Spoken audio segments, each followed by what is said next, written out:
நம்பிக்கை இல்லைன்னா இந்த உலகத்தில் நாம் நடமாடவே முடியாது. அவநம்பிக்கையோடு இருந்துக்கிட்டு இருந்தால் என்றைக்கும் அவஸ்தை தான். நாம் நம்புறது நடக்குதோ இல்லையோ அது வேறு விஷயம். ஆனால் எதையும் நம்பி தான் நாம் அடி வைக்க வேண்டியிருக்கு. வேறு ஒன்றும் வேணாம், ஒரு லாட்ரி சீட்டு வாங்குகிறோம், அது எங்கே நமக்கு விழப்போகுது அப்படிங்கிற அவநம்பிக்கையோடவா வாங்குகிறோம்? பரிசு நமக்கு தான் அப்படிங்கிற நம்பிக்கை உள்ளூர இருக்கிறதுனால தான் அதை வாங்குகிறோம். இருந்தாலும் முடிவு வேறு மாதிரி ஆகிடுது. அதுக்காக மனசு சோர்ந்து போகிறதில்ல, அடுத்த மாதமும் சீட்டு வாங்குகிறோம். இந்த நம்பிக்கை தான் மனித வாழ்க்கைக்கு ஆதாரம். ஒரு கடையில் போய் டீ சாப்பிட்றீங்க, அந்த டீ நல்ல டீ தானா, அதில் விஷம் கலந்துருக்குமா அப்படிங்கிற சந்தேகம் வந்துட்டுதுன்னு வச்சுங்க. அதுக்கப்புறம் அதை எப்படி நீங்கள் சாப்பிட முடியும்? நம்பி தான் சாப்பிட்ணும். ரயில் ஒழுங்காக போய் சேருங்கிற நம்பிக்கை இருக்கிறதுனால தான் அதில் ஏறி உட்காடுறோம். லெட்டர் ஒழுங்காக போய் சேருங்கிற நம்பிக்கை இருக்கிறதுனால தான் பெட்டியில் போடுறோம். சரி, நம்ம கதையெல்லாம் நம்மளோட இருக்கட்டும். மனித நம்பிக்கை எந்த அளவுக்கு உறுதியாகவும் அறிவுபூர்வமாகவும் இருக்கணுங்கிறதுக்கு அலெக்சாண்டர் வாழ்க்கையில் நடந்த ஒரு சம்பவத்தை உதாரணமாக சொல்லலாம். இந்த உலகத்தையே ஜெயிக்கணும்னு புறப்பட்டார் அலெக்சாண்டர். ஒரு கட்டத்தில் அவர் சிட்னஸ் நதி கரைக்கு சேர்ந்தார். அந்த சமயத்தில் அவருக்கு கடுமையான நோய் வந்துட்டுது. அவர் கூடவே வந்திருந்த கிரேக்க வைத்தியர்கள் என்னென்னமோ முயற்சியெல்லாம் பண்ணி பார்த்தாங்க. இருந்தாலும் அலெக்சாண்டருக்கு வந்திருக்கிறது என்ன நோய்ங்கிறத அவங்களால கண்டுபிடிக்க முடியல. ஏன்னா அந்த பகுதியில் உள்ளவங்களுக்கு மட்டுமே அதிகமாக வரக்கூடிய ஒரு வினோதமான நோயாக இருந்தது அது. ஆனால் அவர் இருக்கிற இடம் எதிரியோட இடம், பாரசீக மன்னனோட ஆளுகைக்கு உட்பட்ட இடம். என்ன பண்ணுறது அப்படின்னு எல்லாரும் யோசனை பண்ணாங்க. பாரசீக மன்னனோட அரண்மனையில் இருக்கிற வைத்தியர் வந்தால் இந்த நோயை குணப்படுத்தி விடுவார் அப்படின்னு சொன்னாங்க. இருந்தாலும் எதிரியோட நாட்டில் இருக்கிற வைத்தியரை கூப்பிட்டு எப்படி நம்பி வைத்தியம் பார்க்க சொல்கிறது அப்படின்னு சொல்லி எல்லோரும் தயங்கினாங்க. ஆனால் அலெக்சாண்டர் தயங்கலை. பரவாயில்ல, அழைச்சிட்டு வாங்கன்னு விட்டார். உடனே அவரை போய் அழைச்சிட்டு வந்துட்டாங்க. அவர் வந்தார். அலெக்சாண்டர் உடம்பை பரிசோதனை பண்ணி பார்த்தார். சரி, இதை குணப்படுத்தி விடலாம், பயப்பட வேண்டியதில்லை. ஆனால் இதுக்கு ஒரு மூலிகை ரசம் தயார் பண்ணி கொடுக்கணும். நான் போய் அதை தயார் பண்ணிவிட்டு 2 நாளில் திரும்பி வந்துடுறேன் அப்படின்னு சொல்லிவிட்டு போனார் அந்த வைத்தியர். அதே மாதிரி 2 நாளில் திரும்பி வந்தார் மூலிகை ரசத்தோட. இதுக்கு இடையில் அலெக்சாண்டரோட தளபதிகளில் ஒருத்தர் ரகசியமாக ஒரு எச்சரிக்கை கடிதம் கொடுத்து அனுப்பியிருக்கிறான். அதை வாங்கி என்ன விஷயம்னு பார்த்தார். இப்போ உங்ககிட்ட வந்திருக்கிற எதிரி நாட்டு வைத்தியரை நம்பாதீங்க, அவன் கொண்டுகிட்டு வந்திருக்கிற மூலிகை ரசத்தில் விஷம் கலந்துருக்குது அப்படின்னு அதில் எழுதியிருக்கு. அதை பார்த்தார் அலெக்சாண்டர். இருந்தாலும் கொஞ்சம் கூட அலட்டிக்கலை. வைத்தியர் கொடுத்த மருந்தை வாங்கி கடகடன்னு குடிச்சுட்டு அதுக்கப்புறம் அந்த கடிதத்தில் இருந்த விஷயத்தை அந்த வைத்தியர்கிட்ட சொன்னார். வைத்தியர் தகைச்சு போயிட்டார். தன் மேலே அலெக்சாண்டர் வச்சிருக்கிற நம்பிக்கையை பார்த்து அவருக்கு ரொம்ப வியப்பு. வைத்தியர் உண்மையிலேயே நல்ல மருந்து தான் கொண்டுகிட்டு கொடுத்துருக்கிறார், அதில் விஷம்லாம் எதுவும் கலக்கலை. அதுக்கப்புறம் அலெக்சாண்டர் அந்த வைத்தியரை பார்த்து சொன்னாராம், நம்பிக்கைங்கிற அச்சாணியை ஆதாரமாக வச்சுக்கிட்டு தான் இந்த உலகம் சுற்றிக்கிட்டு இருக்குது. எனக்கு எதிரியாக இருந்தாலும் பாரசீக மன்னர் ரொம்ப பெரியவர். அப்பேற்பட்ட மன்னருடைய அரண்மனை வைத்தியர் தொழில் நேர்மை இல்லாதவராக இருக்க மாட்டார். அப்படி இருந்தால் அவரை அரண்மனை வைத்தியராக வச்சிருக்கவே மாட்டாங்க அப்படின்னு நம்பினேன். என்னுடைய நம்பிக்கை வீண் போகலை அப்படின்னாராம். இதுதான் மானுட நம்பிக்கைங்கிறது. இந்த காலத்துலேயும் இது மாதிரி இந்த மானுட நம்பிக்கையை ரொம்பவும் சாமர்த்தியமாக கையாளுகிற கெட்டிக்காரங்க சில பேர் இருக்கிறாங்க. இந்த காலத்து குரு, அவருக்கு ஒரு சிஷ்யன். குரு முன்னாடி அந்த சிஷ்யன் ரொம்ப பணிவாக நின்று, குருவே, உங்கள் கையால் விஷத்தை கொடுத்தாலும் அதை வாங்கி மடமடன்னு குடிச்சிருவேன் அப்படின்னா. உன்னுடைய குரு பக்தியை மெச்சினேன் அப்படின்னார் குரு. அதுக்கு அந்த சிஷ்யன், அப்படி இல்லை குருவே, உங்ககிட்ட சிஷ்யனாக இருக்கிறத விட உங்கள் கையால் விஷத்தை வாங்கி குடிச்சு விடுறது ரொம்ப நல்லது, அதனால தான் அப்படி சொன்னேன் அப்படின்னா. ஒரு ஊரில் ஒரு ஞானி இருக்கிறார், ரொம்ப பெரிய ஞானி, ரொம்ப வயசாகிட்டுது. கடைசி காலத்தில் அவர்கிட்ட சில பேர் வந்தாங்க. உங்கள் குரு யார் அப்படின்னு கேட்டாங்க. அவர் நிமிர்ந்து பார்த்தார். எனக்கு ஆயிரக்கணக்கான குருமார்கள் உண்டு, அவங்க பேரெல்லாம் சொல்லணும்னா இந்த காலம் பத்தாது. ஆனால் முக்கியமான ஒரு 3 பேரை பற்றி மட்டும் உங்களுக்கு சொல்கிறேன் அப்படின்னாராம். அப்புறம் சொன்னார், அந்த 3 பேரில் ஒருத்தன் ஒரு திருடன். ஒரு சமயம் ஒரு பாலைவனம் வழியாக நான் போய்கிட்டு இருந்தேன். அப்போது வழி தவறி போய் ஒரு கிராமத்துக்கு போயிட்டேன். அது இருட்டு நேரம், நடு ராத்திரி, ஊரே உறங்கி போச்சு. அந்த நேரத்தில் ஒரு ஆள் மட்டும் ஒரு வீட்டு சுவத்தில் ஏதோ பண்ணி உள்ளே நுழையிறதுக்கு முயற்சி பண்ணிகிட்டு இருக்கிறான். அவங்கிட்ட போய் நான் இன்னைக்கு இங்கே எங்கே தங்க முடியும் அப்படின்னு கேட்டேன். அதுக்கு அவன், இந்த ராத்திரி வேளையில் அது ரொம்ப சிரமம், ஒரு திருடனோட உங்களால் தங்க முடியும்னா நீங்கள் என்னோட தங்கலாம் அப்படின்னா. நான் அவங்க கூட 1 மாதம் தங்கியிருந்தேன். ஒவ்வொரு நாள் ராத்திரியும், இப்போ நான் என்னுடைய வேலைக்கு போகிறேன், நீங்கள் ஓய்வு எடுத்துக்கோங்க அப்படின்னு சொல்லிவிட்டு போவான். அவன் திரும்பி வந்த உடனே உனக்கு ஏதாவது கிடைச்சிதான்னு நான் கேட்பேன். அதுக்கு அவன், இன்னைக்கு ராத்திரி ஒன்றும் இல்லை, நாளைக்கு மறுபடியும் முயற்சி பண்ணுவேன் அப்படின்பா. எப்பவும் அவன் நம்பிக்கை இழந்ததே கிடையாது, எப்பவும் சந்தோஷமாகவே இருப்பான். நானும் ரொம்ப காலமாக தியானம் பண்ணிக்கிட்டே இருந்தேன், ஒன்றுமே நடக்கலை. ஆனால் நான் என்ன பண்ணேன் தெரியுமா, மனசு வருத்தப்படும், நம்பிக்கை இழந்துருவேன். அப்போல்லாம் அந்த திருடனுடைய விடாமுயற்சி தான் ஞாபகத்துக்கு வரும். அதனால் அந்த திருடன் எனக்கு ஒரு குரு. என்னுடைய 2வது குரு யாருன்னா அது ஒரு நாய். இது எப்படின்னா, ஒரு சமயம் எனக்கு ரொம்ப தாகமாக இருந்தது, ஒரு நதியை நோக்கி போய்கிட்டு இருந்தேன். அப்போ ஒரு நாயும் வந்தது, அதுக்கும் தாகம், ஓடி வந்து ஆற்றை பார்த்துது. அதோட நிழல் வந்து ஆற்றுல தெரிஞ்சுது. அதை பார்த்ததும் பயந்துட்டுது. அதாவது அது தன்னுடைய சொந்த உருவத்தையே கண்டு பயந்தது. அதை பார்த்து குறைக்குது, திரும்பி ஓடிச்சு. ஆனால் அதுக்கு தாகம் அதிகமாக இருந்ததுனால அது மறுபடியும் திரும்பி வந்தது. பார்த்தா மறுபடியும் தண்ணியில் நாயோட உருவம் தெரியுது. இப்படி சில தடவை பண்ணிச்சு. இருந்தாலும் கடைசியில் தண்ணியில் குதிச்சுட்டுது துணிஞ்சி. இப்படி குதித்த உடனே அதோட உருவமும் மறைஞ்சுட்டுது. இதை பார்த்தேன். நான் என்ன புரிஞ்சுக்கிட்டேன்னா, எவ்வளவு தான் பயம் இருந்தால் கூட ஒருத்தன் தைரியமாக காரியத்தில் இறங்கணும் அப்படிங்கிறத புரிஞ்சுக்கிட்டேன். இந்த போதனை அந்த நாய்கிட்ட இருந்து எனக்கு கிடைச்சிது. இது ஒன்று. அடுத்தது என்னுடைய 3வது குரு யாருன்னா அது ஒரு சின்ன குழந்தை. நான் ஒரு சமயம் ஒரு நகரத்துக்கு போனேன். அங்கே ஒரு குழந்தை எரிகிற மெழுகுவத்தி ஒன்று எடுத்துக்கிட்டு வந்தது. நான் அந்த குழந்தைய பார்த்து வேடிக்கையாக கேட்டேன், ஏன் பாப்பா இந்த மெழுகுவத்தியை நீயாவே கொளுத்துனியா அப்படின்னு கேட்டேன். ஆமான்னுது அந்த குழந்தை. சரி, இந்த மெழுகுவத்தி முன்னாடி எரியாமல் இருந்தது, இப்போ எரியுது, இந்த மெழுகுவத்திக்கு வெளிச்சம் எங்கேருந்து வந்தது, அதை எனக்கு காட்ட முடியுமா அப்படின்னு கேட்டேன் அந்த குழந்தைகிட்ட. இதுக்கு அந்த குழந்தை சிரிச்சுக்கிட்டு அந்த மெழுகுவத்தியை ஊதி அணைச்சுட்டுது. அதுக்கப்புறம் என்னை பார்த்து கேட்டுது, இப்போ இந்த மெழுகுவத்தியின் வெளிச்சம் போனதை பார்த்தீங்க இல்லையா, அது எங்கே போச்சுன்னு எனக்கு சொல்லுங்க அப்படின்னுது. அந்த குழந்தை இப்படி கேட்டதும் என்கிட்ட இருந்த ஆணவம் அழிஞ்சுட்டுது. நான் படித்ததெல்லாம் அந்த வினாடியில் சுக்கு நூறாக போயிட்டுது. என்னுடைய முட்டாள்தனத்தை நான் உணர்ந்தேன் அப்படின்னு இவ்வளவும் அந்த ஞானி விவரமாக சொன்னாராம். அதனால் நாம் இன்னார்கிட்ட இருந்து தான் இதை கற்றுக்கணுங்கிறது இல்லை, யாருக்கிட்ட இருந்தும் எதையும் கற்றுக்கலாம்.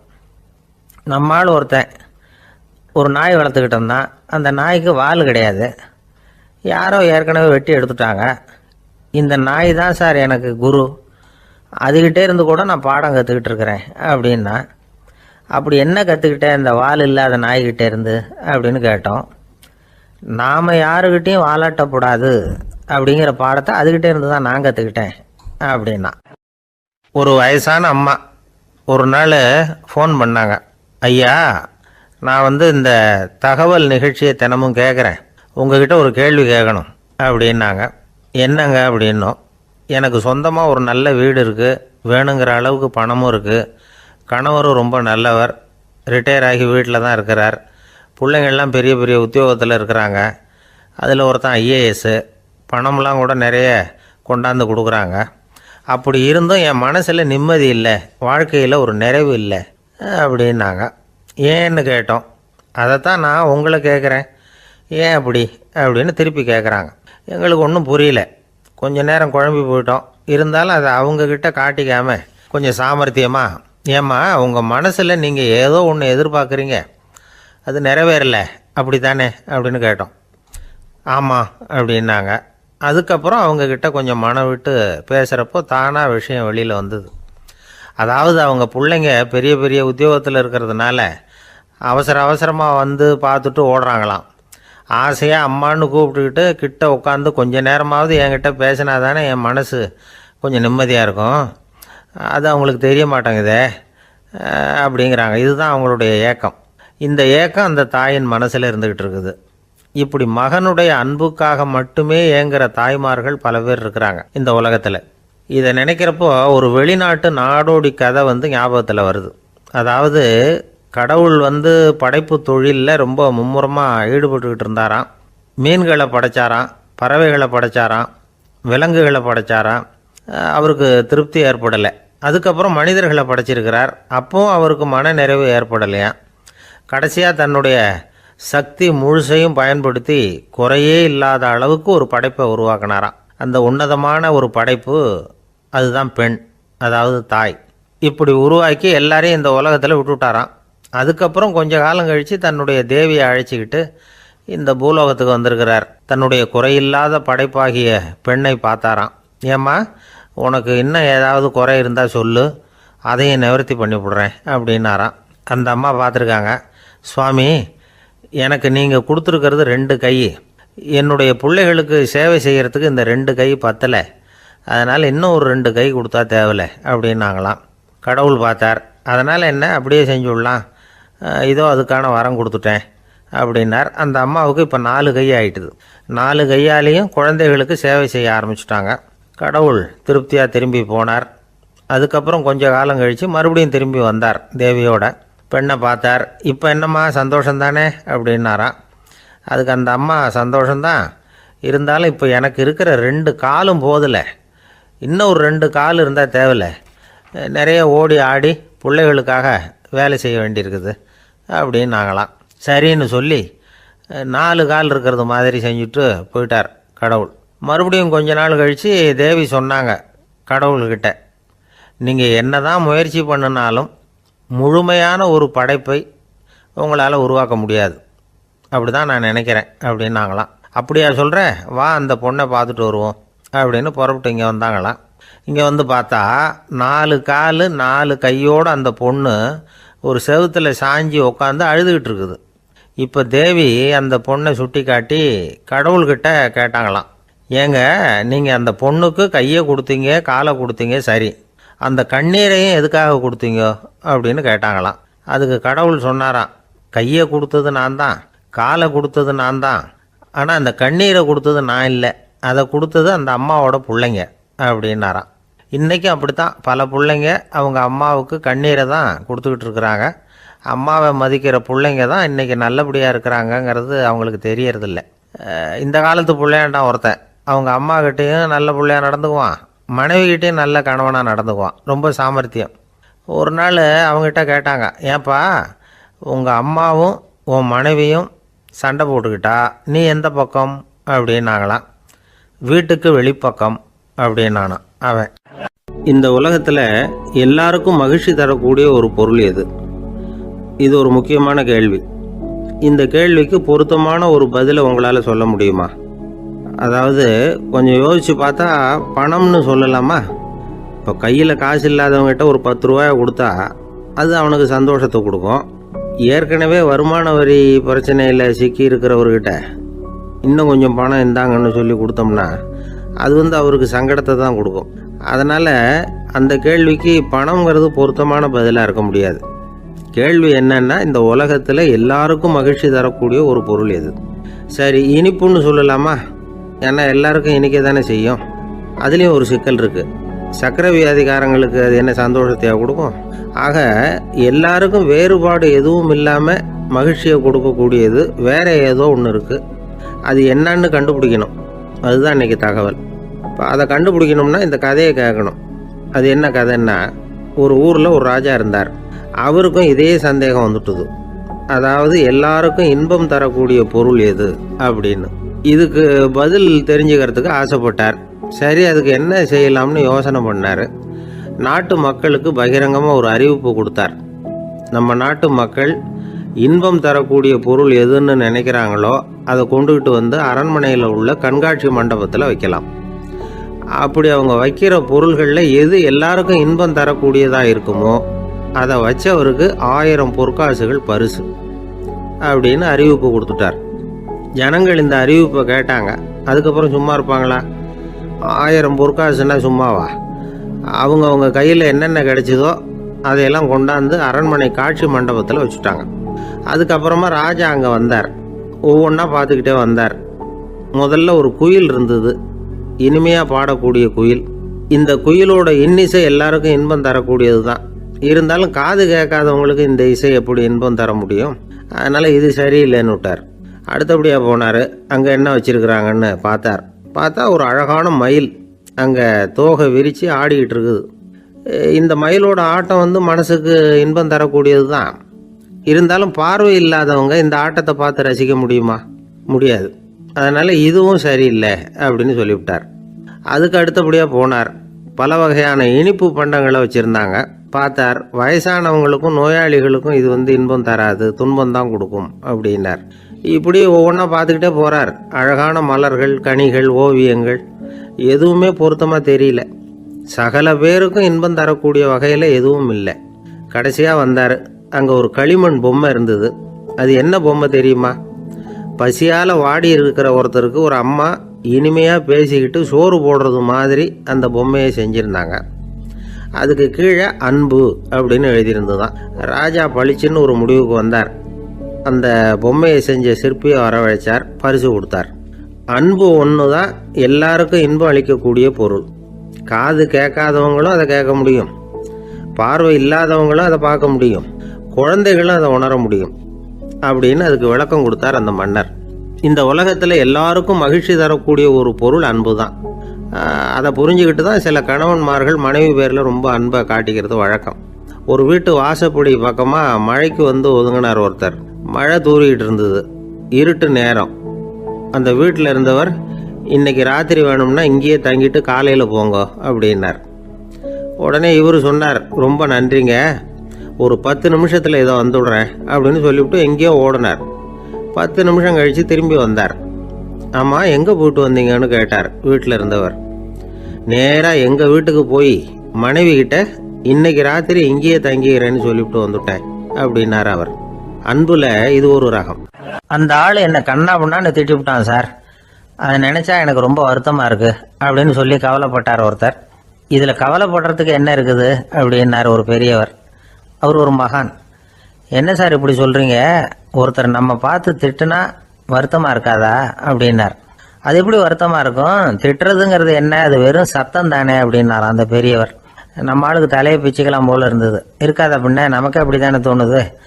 அந்த பெரியவர் சொல்கிறது ரொம்ப பெரிய விஷயம். அதை நாம் புரிஞ்சிக்க முயற்சி பண்ணலாம்னா நடைமுறை வாழ்க்கைக்கு அது ஒத்து வர்றது மாதிரி தெரிய மாட்டேங்குது. இருந்தாலும் அந்த பெரியவர் அதுக்கு என்னதான் விளக்கம் கொடுக்குறாருன்னு பார்ப்போமே. ஒரு ரயில் போயிட்டுருக்கு, அதில் ஒரு சாது போயிட்டுருக்கார். அந்த ரயில் வந்து அவர் ஹரித்வாரம் போயிட்டுருக்கார். அவர் ரயிலில் ஏகப்பட்ட கூட்டம். நம்ம ஊர் ரயில் கேட்க வேணும், டிக்கெட் வாங்கிட்டு கொஞ்சம் பேர், வாங்காத கொஞ்சம் பேர். அது என்னத்துக்கு அனாவசியமாக டிக்கெட் அப்படிங்கிற நினைப்பில் பாதி பேர். இந்த கூட்டத்துக்கு மத்தியில் அந்த சாதுவும் போயிட்டு இருக்கிறார்.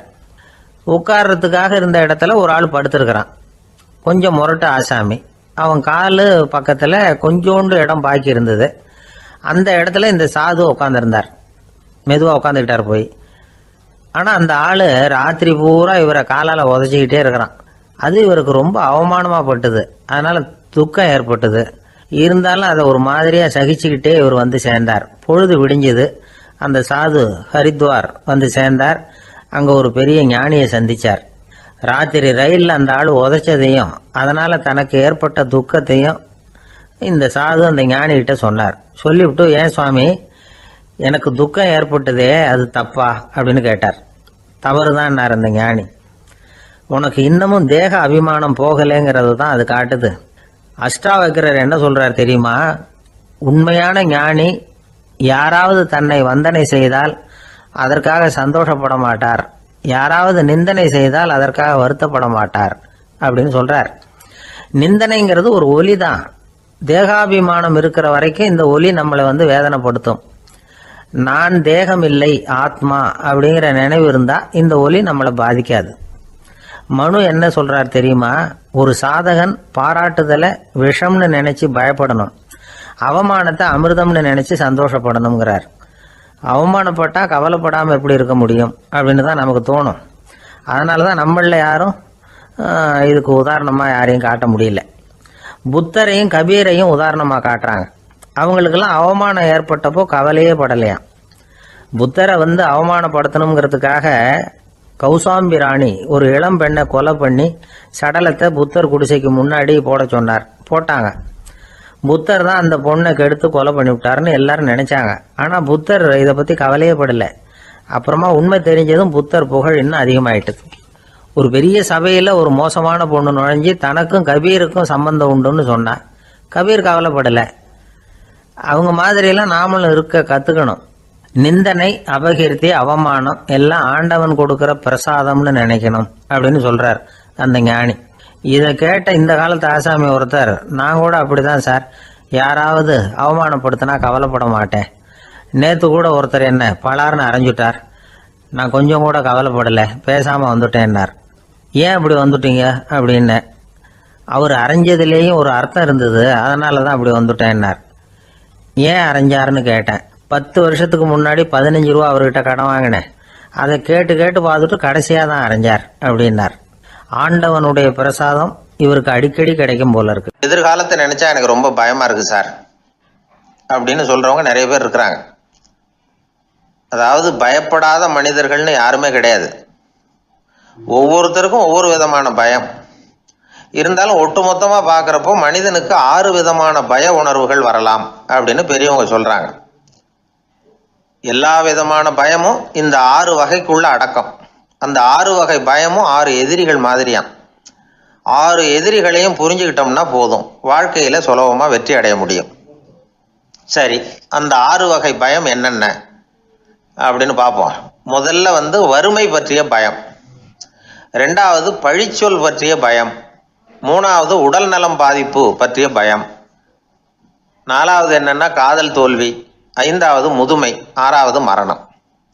அதாவது பயப்படுறதுங்கிறது ஒரு மனநிலை தான். இந்த மனநிலையை கட்டுப்படுத்த முடியும், திசை திருப்ப முடியும். சரி, இந்த பயங்களின் அறிகுறிகள் எப்படி இருக்கும்? வறுமை பற்றிய பயம் அப்படின்னு முதல்ல சொன்னோம் இல்லையா, அந்த பயத்தின் அறிகுறிகளை தெரிஞ்சுக்குவோம். எதுலேயும் அக்கறை இல்லாமல் இருக்கிறது, ஒரு குறிக்கோள் இல்லாமல் இருக்கிறது, வறுமையை சகிச்சுக்கிறது, வாழ்க்கையில் கிடைக்கிறது எதுவாக இருந்தாலும் ஆட்சேபனை இல்லாமல் ஏற்றுக்கிறது, மனசாலும் உடம்பாலும் சோர்ந்து போயிருக்கிறது, ஆர்வம், முனைப்பு, கற்பனை திறன் எதுவுமே இல்லாமல் இருக்கிறது. இதெல்லாம் தான் அந்த வறுமை பற்றிய பயத்தின் அறிகுறிகள். அந்த அடுத்தது ஒன்று பார்த்தோமே, பழிச்சொல் பற்றிய பயம். அதாவது அடுத்தவங்க நம்மளை குறை சொல்லி விடுவாங்களோ அப்படிங்கிற பயம். இதுக்கு அறிகுறி என்ன தெரியுமா? புதியவர்களை சந்திக்கிறதுக்கு பயப்படுறது, முடிவு எடுக்க முடியாமல் குழம்புறது, பிரச்சனைகளை தவிர்க்க விரும்புறது, தாழ்வு மனப்பான்மை, வரவுக்கு மீறி செலவு செஞ்சு இமேஜை உயர்த்திக்கிறது, குறிக்கோள் இல்லாத வாழ்க்கை, இதெல்லாம் தான் அதுக்கு அறிகுறிகள். 3வது பயம் உடல் நலம் பாதிப்பு பற்றிய பயம், அதாவது நோய் பற்றிய பயம். ஒரு உண்மை என்ன தெரியுமா? டாக்டரை சந்திக்கிற மனிதர்களில் 75% பேர் தங்களுக்கு நோய் வந்துட்டுதுங்கிற கற்பனையில் இருக்கிறவங்களாம். நிஜமாவே நோய் கிடையாது அவங்களுக்கு.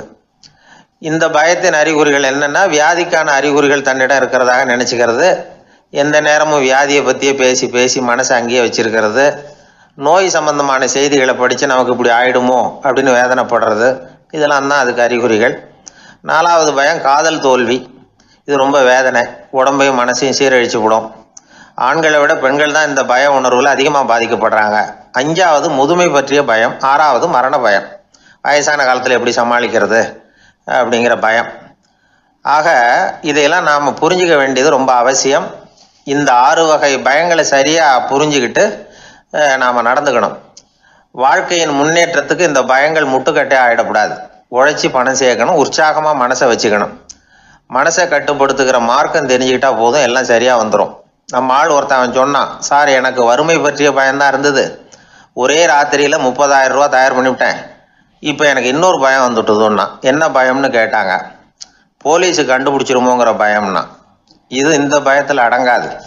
அதனால் அஞ்சி அஞ்சி சாவார், அஞ்சாத பொருள் இல்லை அப்படின்னு பாரதி சொன்னார் இல்லையா, அது மாதிரி பயத்தை புரிந்து கொண்டு அதற்கு தகுந்த மாதிரி நம்முடைய வாழ்க்கையை அமைத்து கொள்ள வேண்டும். அப்படி அமைத்து கொள்ளுகிறவர்களுக்கு வெற்றி நிச்சயம். ஒரு ஊரில் ஒரு ராஜா இருந்தார்.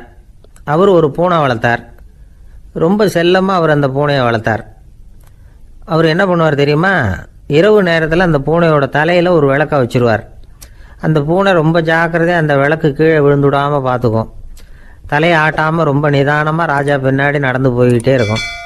அந்த விளக்கு வெளிச்சத்தில் எல்லா வேலைகளையும் செஞ்சுருவார். கையில் ஒரு விளக்கை தனியாக எடுத்துகிட்டு போக வேண்டிய அவசியமே இல்லை. விளக்கை தூக்கிட்டு போகிற வேலையை அந்த பூனை பார்த்துக்கும். அதனால் ராஜாவுக்கு அந்த பூனை மேலே ரொம்ப பிரியம். மந்திரிகளையெல்லாம் கூப்பிட்டு அவங்கக்கிட்ட சொல்லுவார், பார்த்தீங்களா இந்த பூனை எவ்வளவு விசுவாசமாக நடக்குது, என் பேரில் எவ்வளவு மரியாதை பார்த்தீங்களா அதுக்கு அப்படிம்பார். இதை கேட்டுவிட்டு அங்கேருந்து அமைச்சர்களில் ஒருத்தர் சொன்னார், மன்னா நீங்கள் சொல்கிறது சரிதான், இருந்தாலும் இந்த பூனையோட விசுவாசத்தை நாம் கொஞ்சம் சோதித்து பார்க்க வேண்டியிருக்கு அப்படின்னாராம். சரி, உங்கள் ஆசையை ஏன் கெடுக்கணும், நல்லா சோதிச்சு பாருங்கள் அப்படின்னு சொல்லிவிட்டார் ராஜா.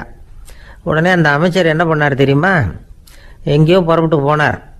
ஒரு 5-6 எலிகளை பிடிச்சிட்டு வந்தார்.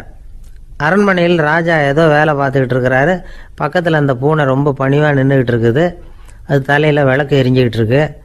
அமைச்சர் தான் பிடிச்சிட்டு வந்த எலிகளை அந்த பூனை பார்வையில் படுறது மாதிரி எதிரில் விட்டார். அந்த எலிகள்லாம் அங்கேயும் இங்கேயும் ஓட ஆரம்பிச்சிது. அதை பார்த்தது பூனை, அவ்வளவுதான். தலையில் இருக்கிற விளக்கை பற்றியும் கவலைப்படலை, ராஜாவை பற்றியும் கவலைப்படலை. ஒரே பாய்ச்சலாக பாஞ்சு எலிகளை துரத்த ஆரம்பிச்சுட்டுது. தலையில் இருந்த விளக்கு எங்கேயோ போய் விழுந்தது, அணைஞ்சு போச்சு. இருட்டில் ராஜா தடுமாற ஆரம்பிச்சுட்டார்.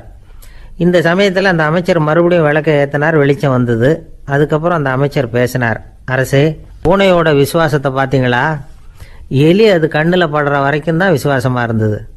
அது மாதிரி எலியை பார்த்ததும் எல்லாத்தையும் விட்டுட்டு அதை துரத்த ஆரம்பிச்சுட்டு பார்த்தீங்களா. தான் அந்த பூனையை பற்றி நினச்சது தப்புங்கிறது அதுக்கப்புறம் தான் அந்த ராஜாவுக்கு புரிஞ்சுதான்.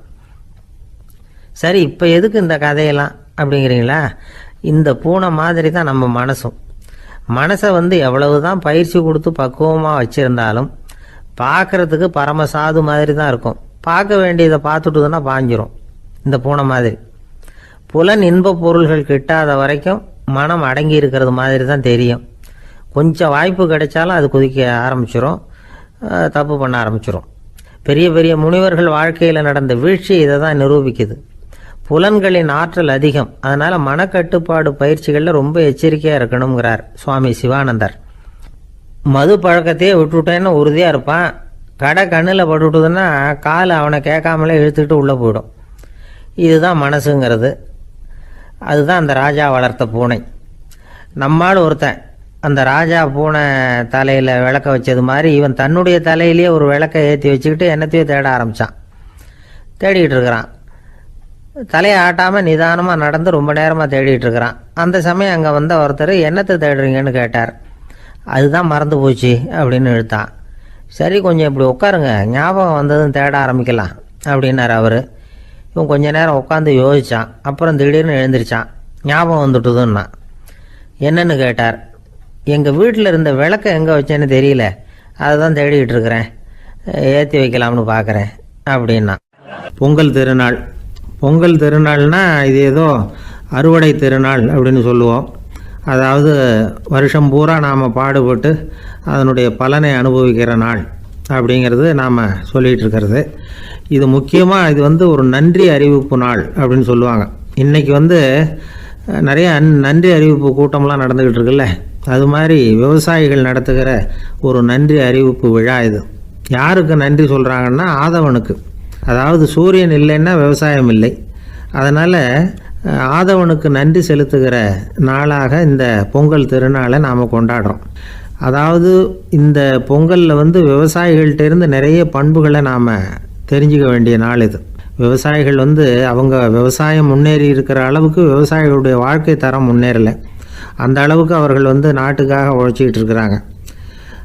அந்த காலத்திலே அதை பற்றி ஒரு கதை சொல்கிறது உண்டு. ஒரு வயசான ஆள் நிலத்தில் ஏறு உழுதுகிட்டு இருந்தாராம். கிழிஞ்சு போன ஒரு சின்ன துண்டை தான் இடுப்பில் கட்டியிருந்தாராம். தலையில் ஒரு கந்தலை சுற்றி இருந்தார். உடம்பு பூரா சேரு, ரொம்ப ஏழை. ஏறு ஓட்டிகிட்டு இருக்கிறவர் வேறு எப்படி இருப்பார்? இருந்தாலும் அந்த ஆள் ரொம்ப ஜாலியாக பாட்டு பாடிக்கிட்டே ஏறு உழுதுகிட்டு இருந்தாராம். உடம்புல தான் அவர் ஏழையை தவிர மனசில் ஒரு ஏழையாக தெரியல. அந்த சமயத்தில் அந்த நாட்டு ராஜா அந்த பக்கமாக குதிரை மேலே வந்தாராம். வேட்டைக்கு போயிட்டு பரிவாரங்களோடு திரும்பி வந்துக்கிட்டு இருக்கிறார். ரொம்ப செல்வ செழிப்பில் இருக்கிற ராஜா அவர் இந்த வயசான விவசாயியை பார்த்துருக்கார். இந்த ஆள் ரொம்பவும் ஏழைங்கிறது அவர் பார்த்தாவே பளிச்சுன்னு தெரியுது. கட்டிக்கிறதுக்கு நல்ல துணி இல்லை, உடம்போ இழைச்சி போயிருக்குது, வயிறு முதுகில் போய் ஒட்டிக்கிட்டு இருக்கு, கண்ணு குழி விழுந்து போயிருக்குது. ஆனாலும் முகத்தை பார்த்தா சந்தோஷமாக இருக்கிற மாதிரி இருக்குது. இவ்வளோ உற்சாகமாக பாடிக்கிட்டு இருக்கிறாரே அப்படின்னு ஆச்சரியமாக நினச்சி பார்த்தார் அந்த ராஜா. சரி, அவர்கிட்ட கொஞ்சம் பேச்சு கொடுத்து பார்க்கலாம் அப்படின்னு முடிவு பண்ணார். ஐயா பெரியவரே, இப்படி கொஞ்சம் வர முடியுமான்னாராம்.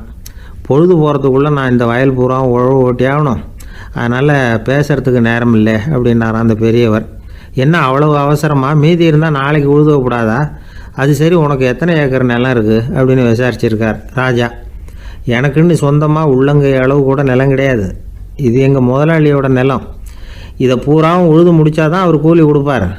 நான் கூலிக்கு உழுதுகிட்டு இருக்கிறேன். உங்ககிட்ட பேசிக்கிட்டு இருந்தால் அவருக்கு துரோகம் பண்ணது மாதிரி ஆகிடும் அப்படின்னாராம். ராஜா குதிரையை விட்டு கீழே இறங்கினார். வரப்பில் நடந்து அந்த பெரியவர்கிட்டயே போனாராம். சரி, ஒரு நாள் பூரா உழுதா உனக்கு எவ்வளவு கூலின்னு கேட்டிருக்கார்.